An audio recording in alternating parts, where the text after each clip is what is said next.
What are we reading today? Today we're reading an extract from my novel, and basically, let me just put that here. Okay, so let me tell you beforehand that this one will be a bit gore, which means that it will include a lot of blood and cutting. So brace yourselves.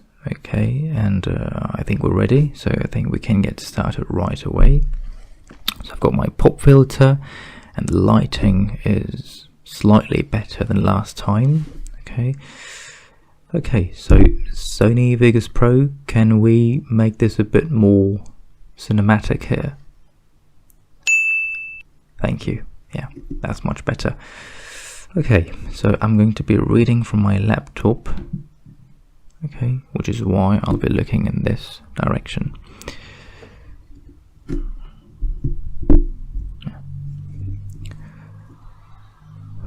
Okay, there you are. The place was very dark, to such an extent that it was difficult to spot the people present in the room. There were 6 of them, and Dr. Henry could only see Mr. Oppenheimer for the time being. The latter then ordered his men to switch on the bright yellow fluorescent light. It caused Dr. Henry to look away, as his eyes were starting to get used to the darkness. When he slowly turned his head and looked in front of him, piercing his eyes as the light was still strainful, he saw 3 individuals, each one of them tied to a chair, terror-stricken and sweating as if they had seen the angel of death.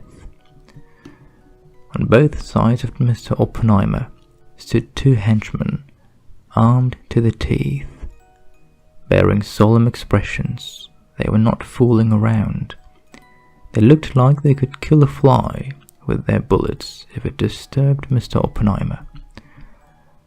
On the left side, there was a robot-like machine. Now this is where it gets a bit more interesting here. A robot-like machine that had human-like hands, but no head.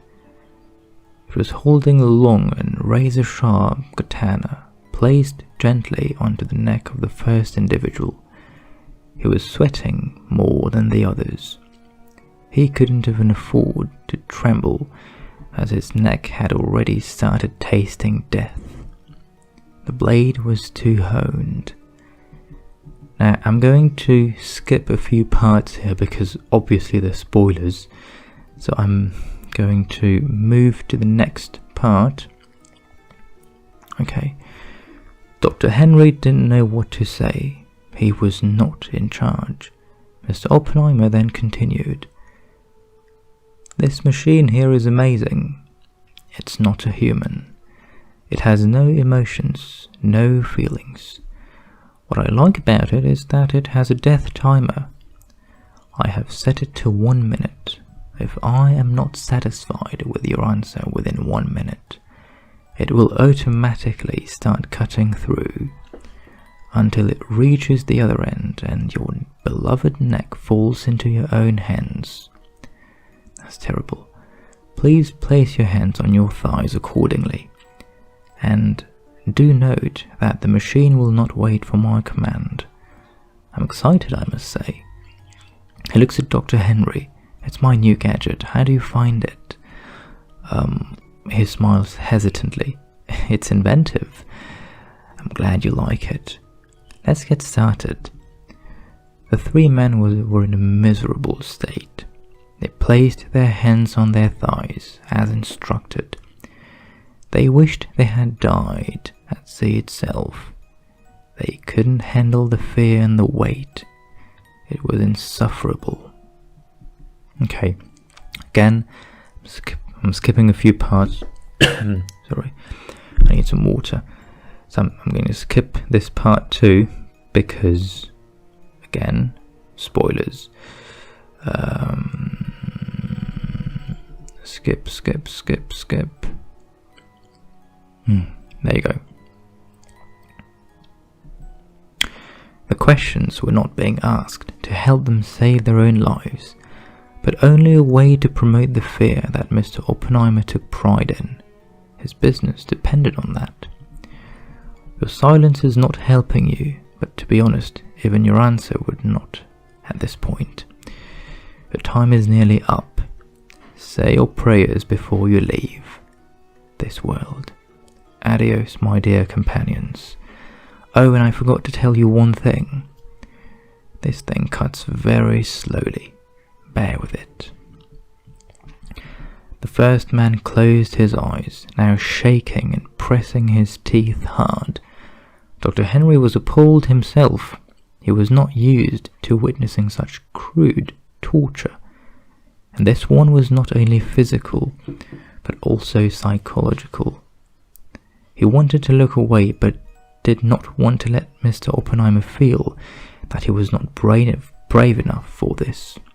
He clenched his fists and pressed his toes against his soles, inside his shoes. Even the guards were not completely at ease. The blade was about to cut through. The man started screaming, but no one was going to hear him. That place was sinister as hell. You could scream your throat out, but there wouldn't be one single soul to hear you and come to your rescue. As the blade was slowly lacerating his neck, blood was spilling all over him and on his friend sitting next to him. He wasn't looking. He simply looked down, with his eyes closed and praying to God. He was not a religious person, but like many other people, he automatically remembered his prayers in that situation. He couldn't remember the last time he recited them, but it was helping him stay strong while waiting for his turn to die.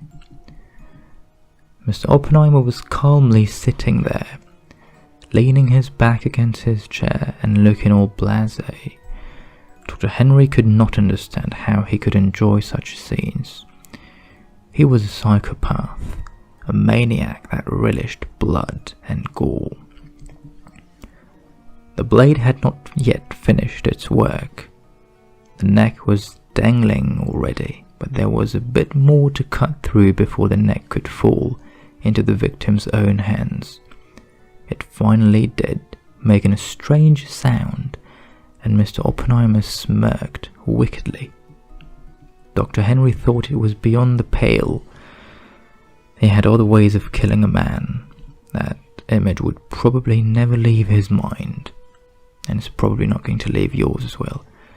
It was going to haunt him during his sleep. There were 2 more left, and he had to stand there and watch them being butchered at a snail's pace.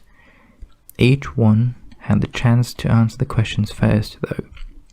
In Mr. Oppenheimer's eyes, justice was served, and he was rather impartial. I wrote that, why am I surprised? He stood up and asked Dr. Henry to follow him. They went to his office. It was a place that promoted evilness. It was like the home of Satan. Okay, well, we'll stop here, because that's where this scene normally ends, and then it's just a whole different scene after that. Okay, so that was it.